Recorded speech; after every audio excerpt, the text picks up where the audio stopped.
What I wanted to do at Porchetteria was I was traveling overseas. I was in Brazil, and I was at a bar hanging out. I was starving. It was like 11 o'clock at night.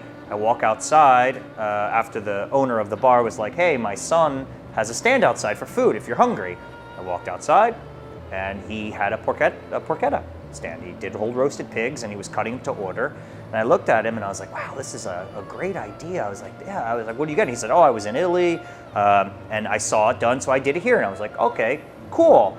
A couple of months later, I go to France. On my way back from France, I stopped in Italy, and I noticed that, yeah, it's street food there. I went to Rome, I went to Sicily, I went to Arcadia, I went to all these places, and I'm like, it's just common. It's common fare. It's common street food. You just, no different than you go to Mexico, you get tacos and ceviche, you go and get a porchetta sandwich and salume and stuff like that. So I was like, how can I take this very common food and make it a realistic concept for here in America, and also just bring it up a notch more. Like, I don't need to make truffle infused with gold flaked, the porchetta. And that's what I'm trying to do. I'm just trying to take what I experienced and learned, not only from that experience, but also when we grew up, my grandfather made porchetta every Easter. Like, that's what we ate. So how can I bring that to a business, a profitable business, and something that can be functional, that someone can get that experience regularly or every day?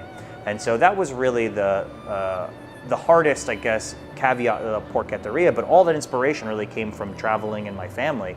The meatball recipe is the one my grandma used, like the brajol, that whole idea of just taking, a rolled flank steak and with mushrooms and herbs and stuff and prosciutto inside of it. I just buy better quality stuff, like my family did it on a nickel and dime budget, but took what their traditions are and said, like, how can I just make this a couple notches better to create value, quality, and consistency?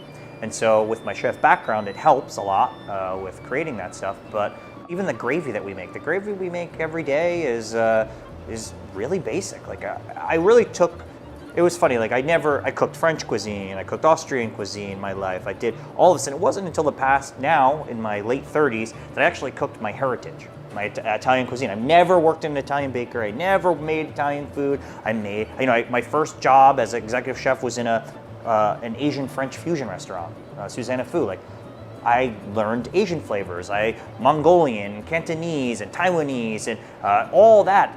That was the basis of my knowledge in the beginning of my career. And then I went to proper French, and then proper German, and Austria, and English, and then finally now, later in my life, now I decided to be like, oh, maybe I should pay attention to what I've learned my whole life. And so really, and most people know that, is Italian food is really simple. It's, I take onions and garlic and add some spices to it, add tomatoes, let that reduce, season it with salt and pepper, and that's it. I'm not doing anything that like no one else could do. I just do it fresh every day, the way I experienced it, and I put it on a sandwich.